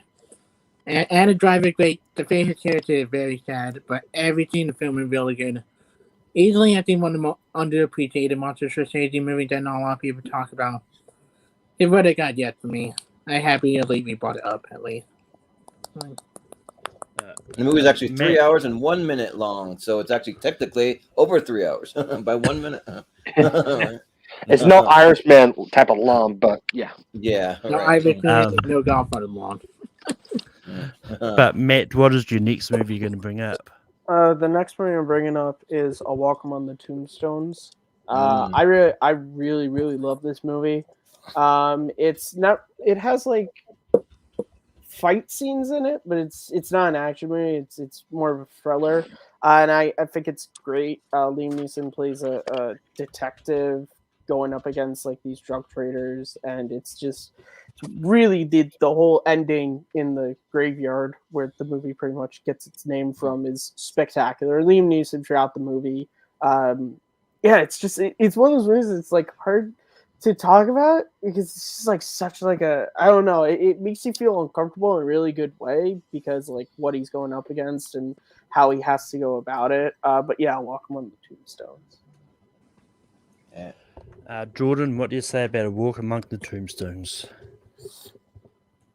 Yeah, so I actually really like A Walk Among the Tombstones. I'm glad it got brought up because yeah, this movie is awesome and just kind of seeing a lot of the more like grittier kind of back streets of New York City, and you see Liam Neeson as a detective. Then you also have Dan Stevens in it, and he ends up having to help him out because his wife gets kidnapped and murdered, and so they're trying to figure out how it all happened, who did it, and just going on this ride with him to see him just try to piece everything together, and then the scenes at the end in the graveyards. I mean, it's already mentioned, but yeah, that's a really powerful scene, and so yeah, I think this movie is great. So I'm gonna say yes for A Walk Among the Tombstones. It's actually pretty high on my list. So.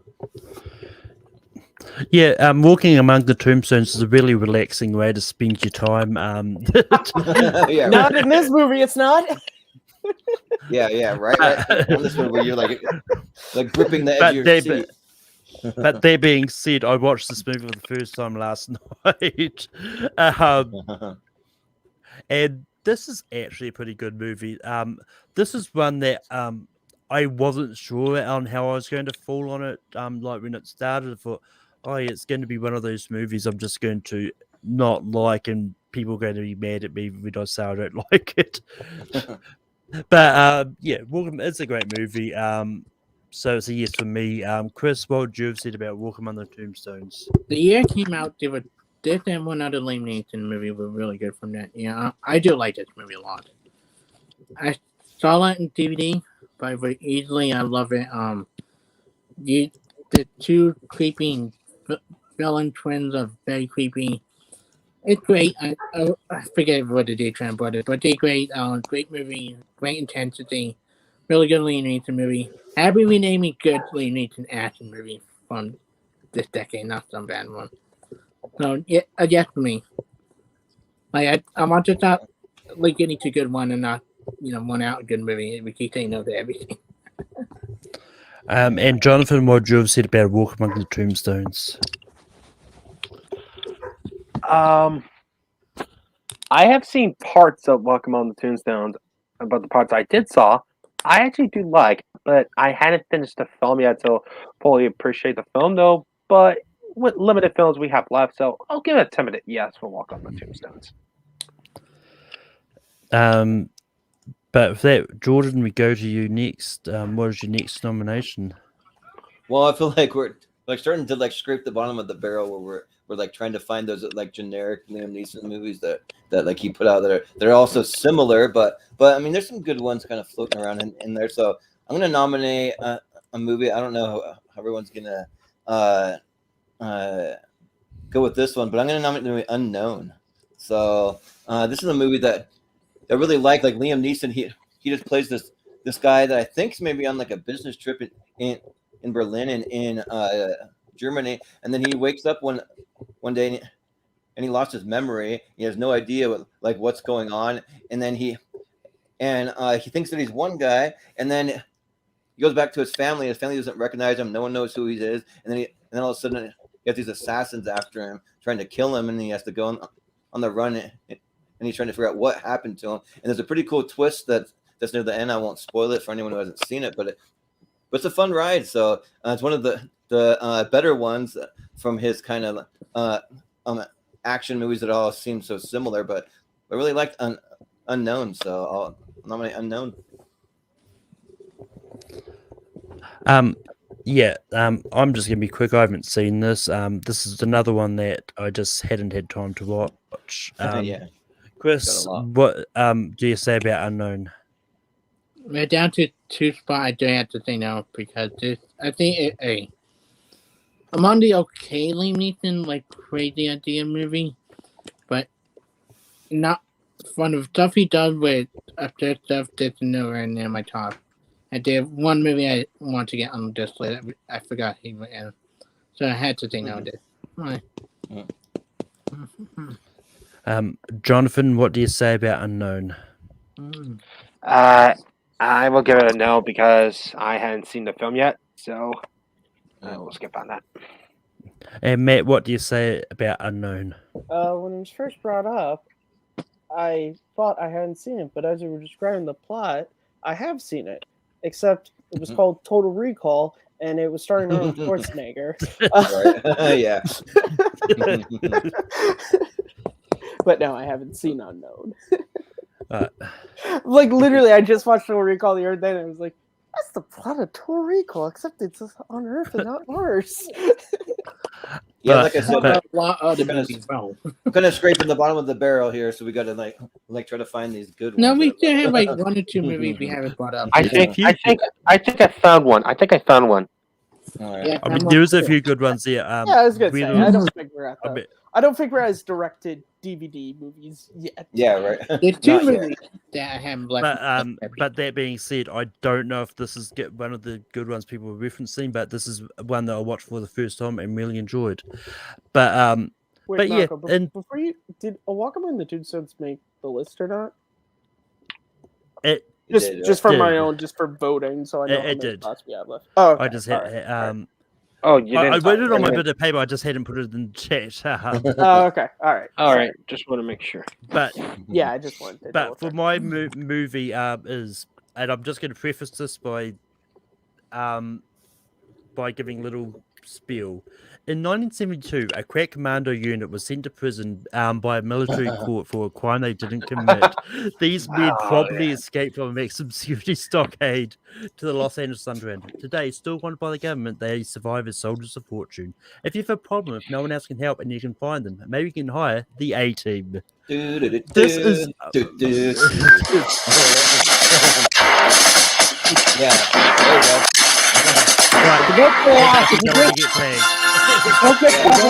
Copyright. Yeah. Who cares? It's perfect. We don't make money. You might want to get copyright for that. We don't make money on here anyway. That's good. But that being said, look, this is a movie that I've kind of avoided for the longest time, just because I hadn't had a reason to watch it until now, and this is one of those ones that when I watched this, I don't know why I avoided it. This is actually a lot of fun, and I was only vaguely familiar with the actual TV series of Mr. T and all that, but I think Liam Neeson was great. I want to say he was Hannibal. I can't quite remember he was Hannibal. which one. Okay. Cannibal Smith. The only one I know for sure was Rampage Jackson as BA. Yeah, But Yeah. this was a fun movie. Yeah, Baracus. But yeah, I think Liam Neeson was great in this. So yeah, Chris, what do you say about the A Team? okay, depending on how we had two spots left, and depending how we go for my next round. You know what? I do say Ricky. I do say yes. I do like A Team. I will rewatch it recently on TV. I forget where it was. A fun movie. A little stupid, but I like Shopper Copley. I love Bradley Cooper in the movie. Patrick Wilson is a good villain in the movie. I give it a yes. Jonathan, what do you say about the A Team? I have two Liam Neeson movies I have in mind, and one's about that. This is one of them, and I will give it a yes. I actually do like this movie, although it does feel weird to see like Liam Neeson with just mainly white hair majority of the film. I always sort of like accustomed to it just mainly just a sort of a regular hair. Even there was one scene in the film, he just back in his normal haircut in the airport, and went back in sort of a weird white haircut. It's kind of feel weird about it. Yeah, very weird. That's the only nitpick about the film. But I do enjoy the film. I actually do like the cast, but they have an 18 with him, Bradley Cooper, Rampage Jackson, and Sharlto Copley in the film. And yeah, I will give it a yes though. So Make the list. Matt, what are your thoughts on the A Team? Oh my god, I adore the A-Team. The A-Team is my favorite 80s TV show. And so when the movie was coming out, I was a little hesitant about it just because I love the show so much. But I had a lot of fun with this movie. I still do. I think Liam Neeson was a great Hannibal, the leader of the team. I love when the plan comes together. This is a really fun movie. I only wish it had done better and we got some sequels to the movie because I really enjoyed that crew. But yeah, the A-Team. Especially when they brought back some of the original cast from the TV show. I wanted more. Yeah, my favorite is Dirk Benedict when Bradley Cooper's talking to him. He's like, Yeah. it says this stuff is good for the body, but what about the face? What should I do with that? Don't do too much. Yeah. And Jordan, what are your thoughts on the A Team? Well, this movie's a little lower on my list, but I mean, what I personally have higher, I don't know if anyone's really gonna vote for it and really gonna agree with me. So, I mean, for the sake of just coming to a consistent, I don't hate the A-Team by any means. I think that it's a fun movie, and the cast seems to be having a lot of fun. I do think the TV show is much better, but than the movie, but because I mean, you're not gonna replace some of those original actors. It's just hard to do, but yeah, I think that it's fun. So sure, why not? I'll give it a yes, just because I don't think anyone's gonna agree with my other picks. So, Which means we've got one spot left, and Chris, it's up to you. What's the next movie you're going to bring up? I'm going to go with one that, and I consider both versions of this movie for this argument. I think it came out 2005. I say easily one of the last few good Ridley Scott movie, Kingdom of Heaven. I think this is a really good movie, whether you talk about the original or the director cut in the movie. I think Liam Neeson role is small enough, but he really good in kind of mental role to Land of Bloom. I think the action sequences are really good. I think interesting historical event stuff. I think even Green is really good in the movie. Like, even you like the film, don't love it. The director cut this film is really freaking good film. I have to bring up a very underrated movie. Not a lot of people mention it a lot, but a film I do enjoy more and more time we watch, especially my dad loved the film. He put it on a lot. On Kingdom of Heaven. Jonathan, what do you say about Kingdom of Heaven? Kingdom of Heaven. A lot of people in the film space that said this not only an underrated Ridley Scott film, is an underrated sort of Sounds film, even with the ultimate version of it. It's still on my list of films I hadn't seen though. So part of me wants to say yes, but I need to see the film itself to really full comment on it. So I would have said tentatively no on it, but I wanted to see it though. Just everybody's sort of talking about it the last couple of years about it. I'm not sure if Matt is there. He's probably off camera for a bit, but I'll go.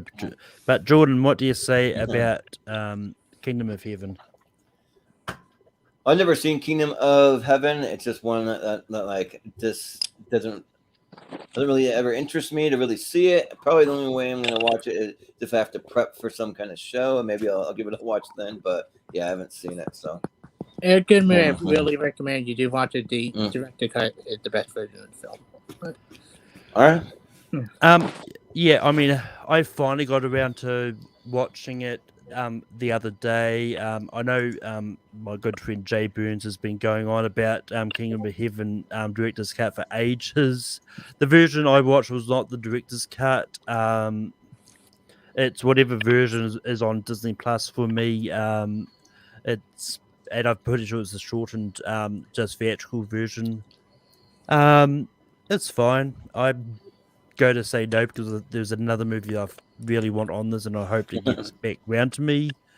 But Matt, Kingdom of Heaven isn't making this list. What do you say about it? Which movie? I'm sorry. Kingdom of Heaven. Kingdom of Heaven. I have not heard of that film.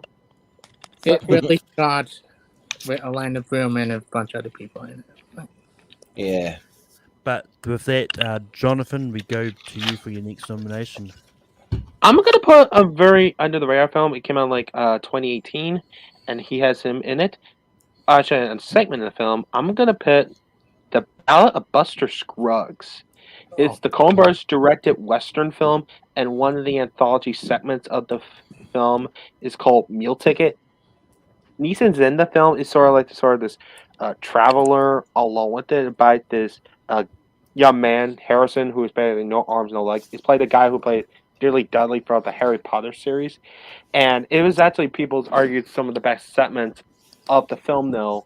And Neeson in the film is basically sort of this commandant along with it. And I did not, and also another thing in the film though, he actually sort of sings in the film. Is involved sort of a campfire along him with it. It's a little odd, but you're very intrigued with it at the same time though.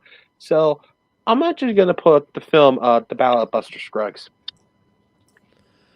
Matt, what do you say about The Ballad of Buster Scruggs? I haven't seen many Coen Brothers movies, and this is unfortunately one of the ones I haven't seen. I'm sorry. Jordan, what do you say about The Ballad of Buster Scruggs? I have also not seen The Ballad of Buster Scruggs. Was it a straight to streaming movie or was it a Netflix?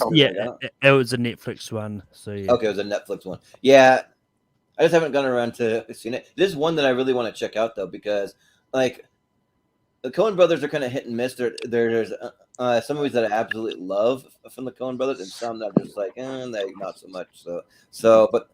But it looks like one that I really want to see. So I'll probably get around to seeing it soon, but I haven't, so I can't comment. Yeah, there's only one good segment in this movie, and that is the meal ticket segment. And this is one I would have loved to see what they could do if they made this one segment a complete movie. But it's only one segment out of a movie that I'm really not that big on. I mean, it kind of went up higher on a recent rewatch that I did, but still, it's not enough for me to say yes to this. Chris, what were your thoughts on Ballad of Buster Scruggs? I haven't seen all of it. I actually only seen the last segment in the movie because I think I was working that night when my parents were watching it. So I saw the last couple minutes. I like it, but I need to see the whole scene, so I had to say no on this one. Matt, we go back to you. What is your next nomination? Okay, this is probably not going to make the list. I know that, but I have to bring it up with my boy Paul. I'm bringing up Run All Night because it's Liam Neeson and Ed freaking Harris. This Liam Neeson, Ed Harris is his friend who like works for his mob boss, and Liam Neeson's son because a mob target, and so now Liam Neeson's kind of like fighting against Ed Harris. I gotta be honest, it's fine. This is one of I think the okay action movies he did in the post-Taken era. But again, I think Paul Denuzzo would kill me if I was on a rankum and I had the opportunity to bring up an Ed Harris movie and I didn't. So Run All Night.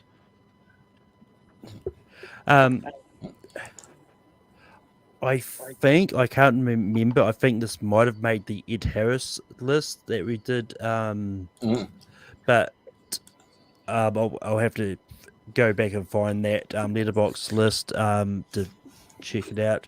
But Jordan, what do you say about One All Night?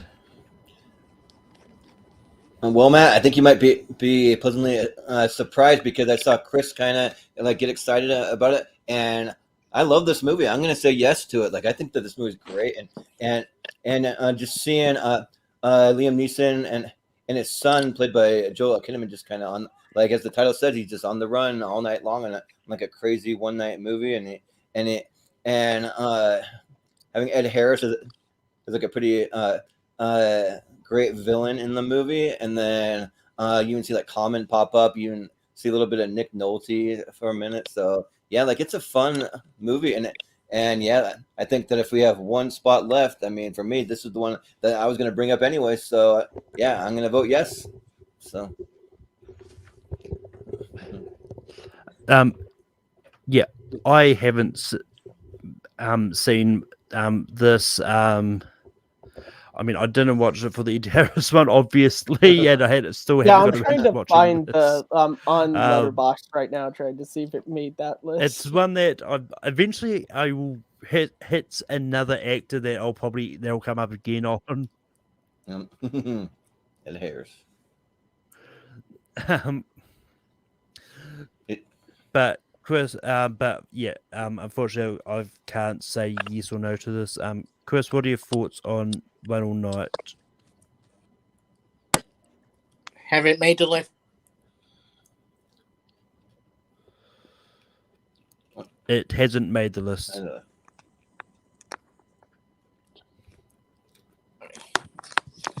So vote yes. we down to left, and I love. If we're between this and I do say yes. If we're between this and Widow, I do say yes to this because I do think it's a really good movie. Liam Neeson and Ed Harris back and forth is great. A great intense movie. Really underappreciated one. I thought rather go with my choose with the one that he in a lot more than the one that I would also do and came back to me. Right. So yes. No, actually, it is. So I've got 2 yeses. Me and Jordan hadn't seen it, so it's on Jonathan, I think. No, Jordan said yes. I said yes. Yeah. Yeah, I said yes to it. Well, It also did not make the Ed Harris seen list. it. I just checked. It did not make it. Yeah. Well, that being said, it makes the list. Jonathan, what do you say about One All Night? Oh, Yeah. It's going to make the main list, right? Yeah. Yep. All right. Okay. Although I hadn't seen the film, I'll give it a yes to pretty much get through it. So. Yeah. But I was going to ask Malcolm for the Ed Harris. Did you try to get Paul Denuzio on the show for that one? I did have Paul Denuzio. I think if Paul was huge not Ed on that Harris fan. episode, he would have killed all of us. He would have taken a plane ride to New Zealand, found Malcolm, beat him up. The next time I see him, he would have beat me up. I think he only would have. He would have pulled a Taken on all of Malcolm, us. I think he only would spare Kristen on the Take 3 team if we didn't get him on the Ed Harris record. I mean, he'll probably beat us up and then we'll make Pretend it was an accident. We'll get selfies. He would have made us do an immediate Ed Harris Redux episode the following week. Yep. But that being said, we have reached the end. All 12 movies are out there. And just to recap what we have on the shortlist, we have got Schindler's List, Star Wars Episode 1, The Phantom Menace, Les Mis, The Lego Movie, Batman Begins, Lion Witch in the Wardrobe, The Grey, Taken, Love Actually, Walk on the Tombstones, The A-Team, and Moonlight Night. A really interesting bunch of lists. There's not a lot of crossover of similarity type of movies either. But Jonathan, Oh, go ahead. Sorry. but Jonathan, what honorable mentions did you have? Although I would not to put this movie up there personally, although I would give a shout out for his role as Zeus in Clash of the Titans. The film itself is very terrible, but I always do love him as Zeus. And Brandon's this line like, "Release the Kraken!" And that's pretty much it. I'm not going to bring that movie up, but I just want to give his shout for his role in that. That's it. Matt, what honorable mentions did you have? Honestly, I didn't really have any. Just trying to. I think just because I haven't been on Rank 'em in a while, I really just focused on like getting a good bunch of movies to bring up. So there's not really much I can say except to everyone who didn't watch Excalibur, go watch Excalibur. Yeah. Jordan, did you have any honorable mentions? I had a couple honorable mentions. There weren't ones that I'm like really high on, but they're fun movies. Actually, I did like the movie Non-Stop. I thought that movie was a lot of fun. Yeah, and also shout out to Taken 2. I actually do like Taken 2, where him and his wife get kidnapped, and basically he has to use his skills to like get him out of there. So yeah, I'll just shout out to yeah.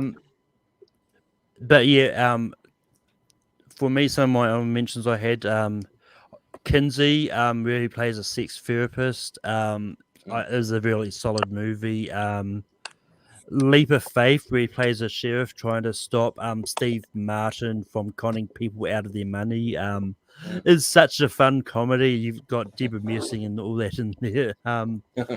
And I'm not going to lie, there was a point where I was considering bringing out The Dark Knight Rises because I do and really enjoy that movie. But did that count as a than parents? I mean, kind of. He was there for a good period of that. I mean, even it's. I didn't bring it up because of the fact that it's borderline cameo and all that, but it's. But yeah, and the other one I was considering bringing up is called Before and After, in which he plays a couple. He's married to Meryl Streep, and it's a very fun movie. But now we get to the voting part of this. I did not bring up my honorable mentions. Oh yeah, Chris, what honorable mentions did you have? I had two. I'd mentioned originally bring up Eventually Widow. I think he really good Widow, even though I think Danny Cruella made that movie good. And there was one man and his wife have dementia that came out a while ago that's really good. But yeah, those are the only two. Like even in the second one, one had a good movie that came out last couple of years. Yeah, would have been good when they killed him off, like in the first act of the movie. But yeah, he came back alive in the second act. Yeah, he kind of did. Yeah, I'm just surprised no one brought up Men in Black International. No, I haven't seen it. Anyway. Nope, I haven't seen it. I avoided that movie. But anyway, now we get onto the voting part of this. Chris, what do you have at 12? You know what? Don't bring up Star Wars Episode 1 Phantom Menace. Midichlorian. Jonathan. Make it the bottom. Jonathan, what do you have for 12? Can you come back to me? I didn't chance to read it. I'm sorry. No, it's all good. Matt, what do you have for 12? I know I brought it up, but Run All Night. Jordan, what do you have for 12? I have the A-Team. Mm-hmm. I'm kind of hoping Jonathan's going to have something different because, based on what I said earlier, I'm not really high on Schindler's List. Really? Wow. Number 12. So, Jonathan, Wow. what do you have for 12? How come? Yeah. I'm not gonna go. I'm not gonna go. I think hottest take. I'll say. Hey, All right. That's why we love him for those hot takes. Right? I'm gonna remember that the next time Lord of the Rings is Oh on. yeah, as I said, I'm gonna put it at 12, no matter what. You mean Lord of the Rings characters for that Lord of the Rings series? I mean, the I trailer. thought Alright, we but done anyway, characters for Lord of the Rings. No, we did acting performances on Ranko. That's what we did. Oh yeah, you guys did that. I forgot about that. Okay, I'll walk them on the Tombstones. Mm. You go to the with chat. that, we get into a that's- 5-way tie. We So either go Stephen to the is in the chat comments. or the magic wheel. Well, I will get up the real. I'll get the real prepped. But Yeah. if Stephen comments something before that, Yeah, so I got I'm watching Look, the. Steven, I'm watching comment the So I got something. chat. Schindler's List, What? the A-Team, Phantom Menace, Walk Among the Tombstones, and One All Night. Even go, but you got. He says I the think he- A team. He played 18. Yeah, because he's smart. Oh, All right. we're playing it Smart like man, that, Steven. Jordan. All right. Yep, gotta do it It's because gonna the be one TV of show is those better. breakups. Okay, Pat. I will agree. All right, now I gotta find another thing, something else to pick.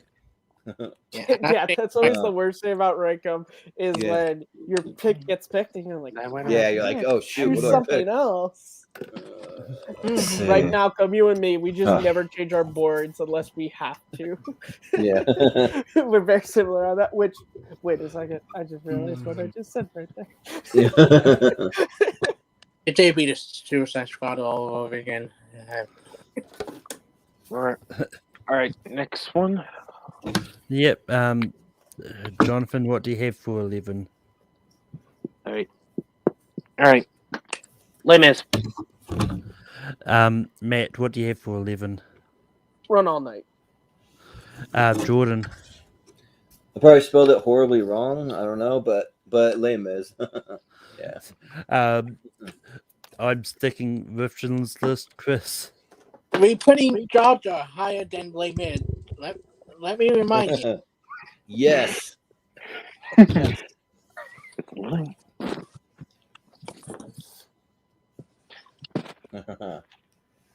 To go all day, though, there's many bad things about this. So why not go? All right, now I gotta pick another one. Okay. All right. Let's see. What do we got here? All Not right. to change mine. Okay. I mean, it's all right. Like, after this, I'm making my letterbox list for Liam Neeson movies for public. So, Yeah, in the comments. and Go- also like add like Darkman to your watch list. So along with it. So I mean, people are gonna be. Do you have anything, Les Mis? I mean, it's on my it's on my watch list. Like every list I've got on Letterboxd, I've got a private list with the movies I haven't seen from that topic. So I can still get notifications if it gets added to a streaming service. But Matt, what do you have for 10? Run all night. Jordan, I'm Jordan. I have Run All Night.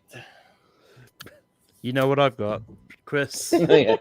Excuse me, are you an angel? Phantom Menace. Jonathan. The Phantom Menace. Oh. Oh, It is Malcolm, you got to pick Run All Night or the Phantom Menace. What all night? Yes. Yes. Man, every single time one's been picked. Every time. And I will keep putting Phantom Menace. Good. No. That's not gonna bother me. Oh, I don't give a shit. I consult my list. Just wait till when it comes down to 1 and 2. Is like Chris is going to keep Phantom Menace. Man, Malcolm, what if Phantom Menace is like the Daredevil of this list? It just gets Yeah, right? up there. What do you mean Daredevil? Like it's from the Ben Affleck list or something else? Oh, No, no. there's a famous Rankin back in moment. back in the day, we did a Marvel characters list, and Daredevil ended up on there, but everyone forgot that Daredevil made it on. Because that was I back didn't in the forget. day when Oh. that was back in the day when, like before Rankin, people could save something, and DDF was one that had to be saved, and everyone forgot there was there and ended up. And then it got to three. number 3. With everyone Yeah, forgot. dang. Except for me, who saved him. I was very happy. But Okay, Jordan, that's what do you have for at 9? I have Love Actually. Guys, Mhm. you putting Votto above Love Actually in this list. Mhm. Watto was top 12 Star Wars characters. What are you talking about? Yeah, Water. Come on. Jonathan. Jonathan. Yeah, you know. Hold on. Welcome on the Tombstones. Chris. Matt. Oh, out of the ones I've seen that are still on the list, The Gray. The Grey. Worth again. Even So- or yeah. 5-way. Yeah, so Grey. got Once again, Schindler's, Phantom Menace, Walk Among the Tombstones, The Grey, and Love I'm Actually. missing Love and Love Actually. Actually. She got it. Phantom Menace get put above Love Actually. Mhm.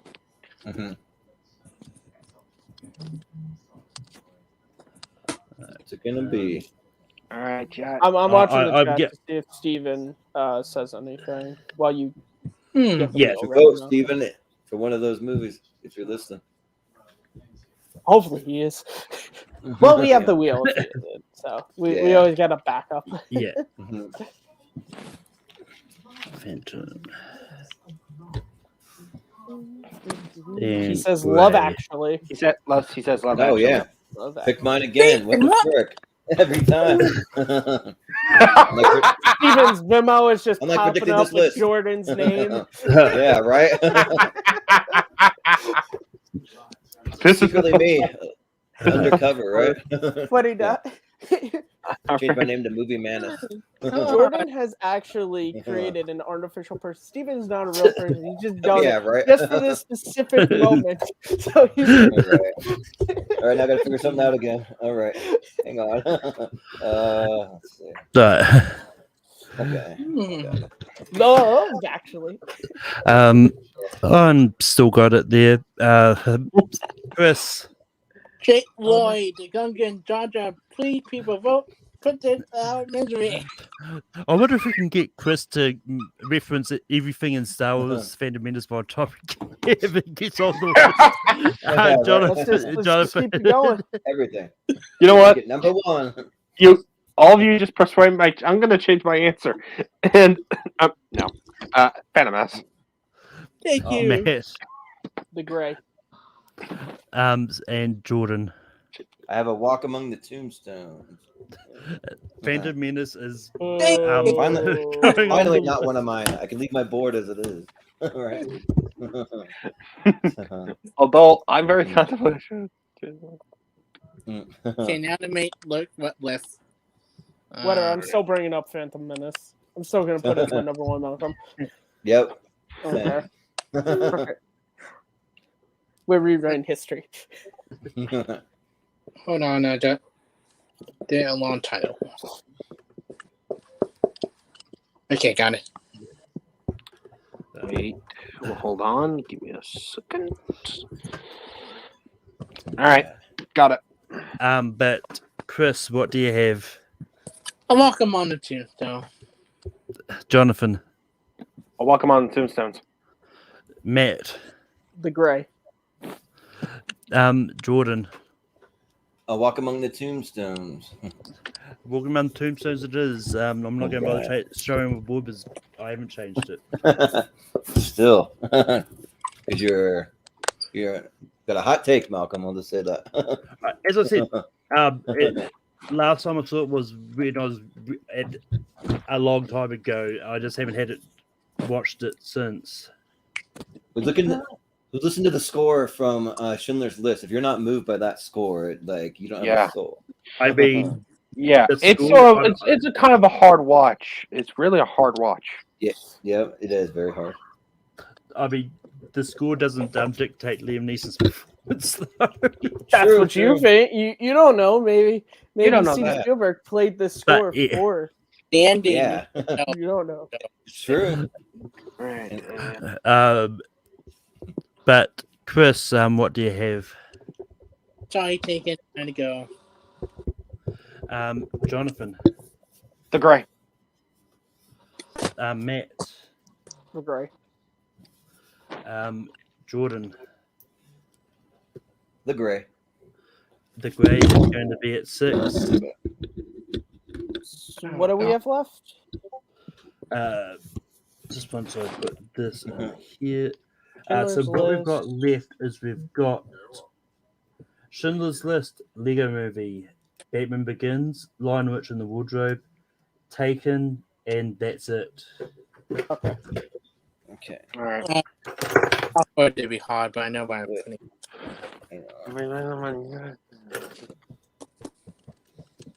The grave would have been in my top 5.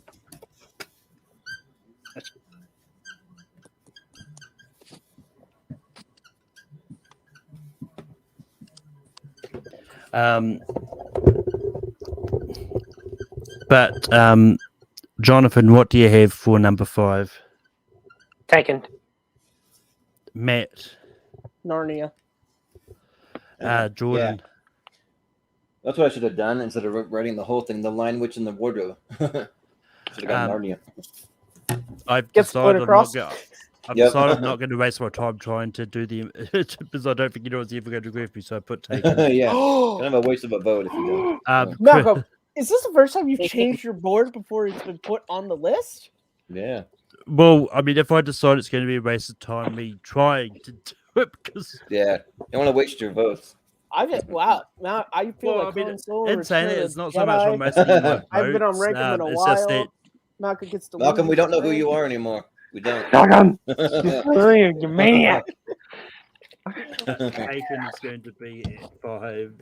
All right. It should have been 6 over the grave. Which coincidentally is my personal number 5. Nice. Take it with my number That's 6. funny when it works My out number. like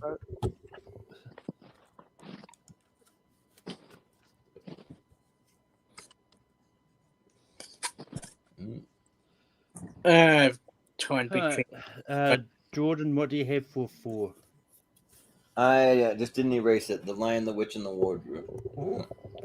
I've got Lego Movie. Chris, what do you have for 4? Lying Witch in the Wardrobe, even though it was so close between that Batman. Jonathan, Narnia. and Matt. Narnia.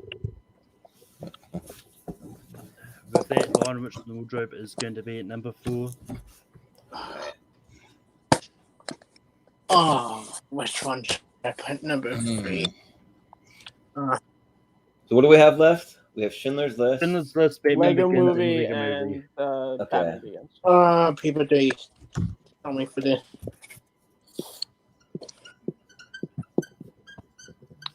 Get it. One certain after make my decision right there. Jordan, what do you have for 3? I have the Lego Movie. Lego Movie, Chris. Don't kill me. It's just because Kitty Home is so bad in Batman Begin, I had to put Batman Begin. Jonathan. The Lego Movie. And Matt. Lego Movie. Lego Movie is going to be 3. That's right. Just Kitty Home made my decision right there. I'm like, not saying Lego Movie are bad at Kitty Home. All right. I actually really like Katie Holmes in that. I Me prefer too. her She's my favorite over. Rachel. I'm fine in Yeah, same. I prefer Prefer Maggie. her over Maggie Gyllenhaal. Yeah. She also led to the Tom Cruise couch jumping, so you know. Yeah, right. She's a big influence on him.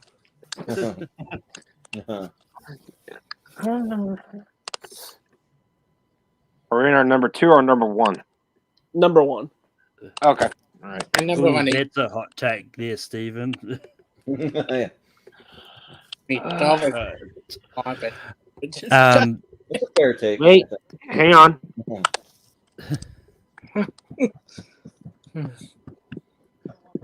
All right. But for for number one, I've got Schindler's Begins. I've got Batman Begins. We're picking number one here, huh? Yeah, right. Forgot about that. Hang on. Chris, what do you have for number one? My favorite picture story movie, and Dandy that still make me cry every time I watch it, but everybody and real people. Schindler's List. Jonathan. Schindler's List. Matt. I'm gonna laugh about Schindler Begins for a long time, but Schindler's List. And Jordan. Schindler's List. It's a cinematic masterpiece. Like, I'm just thinking. It just is.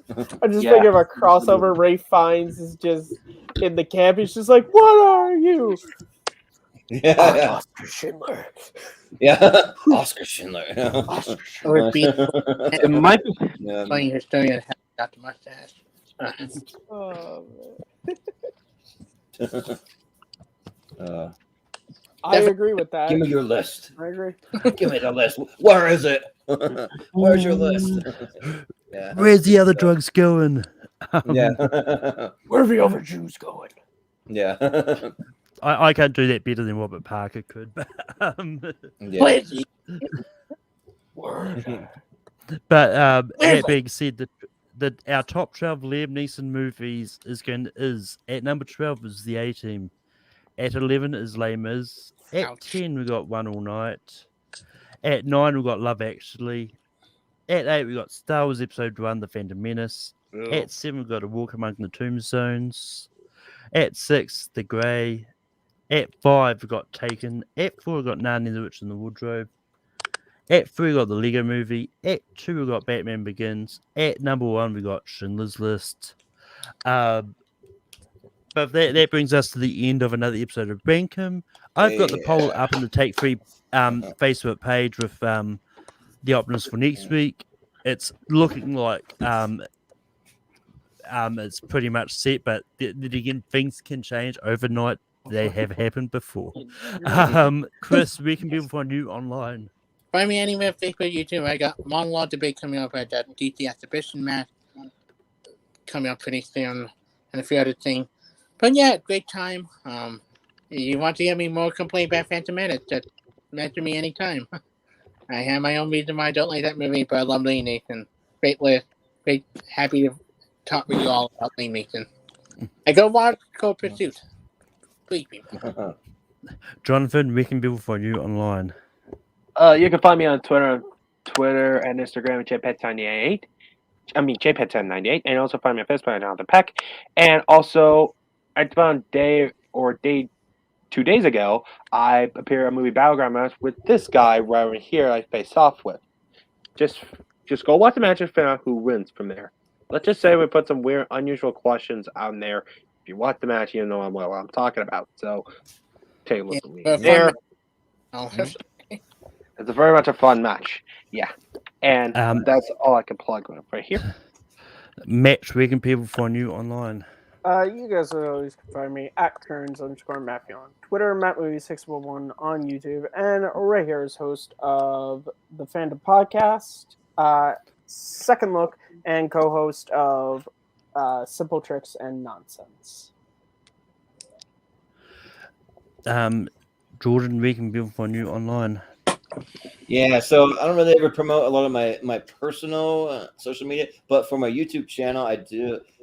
You can find me on all the socials at Movie Hero 2121, and then I also run the group Schmodown Friends and Family on Facebook. So you can find all the updates for my YouTube channel that I run, the Movie Hero Network, and just a couple upcoming shows that we have coming up. I'll just promote just a couple here, but we're doing a big rom-com series for tournament fights, which we just added Malcolm last minute because we had somebody drop out. So that'll be Tuesday at 9 p.m. Eastern time is when we're gonna do it. So it's gonna be 2 separate episodes that'll be a month apart. That'll be with 64 movies. Then we're gonna have once again, there's a and then we're gonna have a championship half match. That's only going to be 32. We're going to take the Sweet 16 from each one of those, and we're going to do that in April. So and that'll determine our grand champion for that.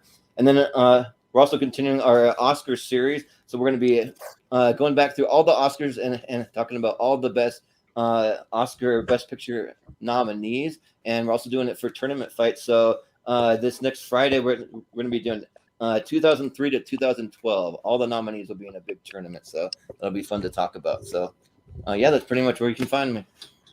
And you can find me on Tape View Productions all the time. I host Rankin every Saturday. I know I've said this a few times at the end of Rankin. Late night is coming back at some stage. I just need to Whenever we figure an idea to do, we'll bring it back. Yeah, maybe I'm cooking up something in a couple of weeks due to some guy in a hood who may or may not have made this list. But and yeah, obviously I'm talking about Moon Knight. I don't know who else. Yeah, right. Liam Neeson might be in it. Who knows? You don't know. Moon Knight. Also predicting that they're going to have a new trailer during the Super Bowl. That's my prediction. I'm going to have a new Moon Knight trailer. I mean, that's probably a safe prediction. But I think just be I just think there's lots of things. But anyway, yeah, there's a lot of stuff that could show up. I mean, you can find me not caring about the Super Bowl. But yeah, and that's about it. So yeah, it's just keep listening to everyone and be better people. I agree. Stay safe.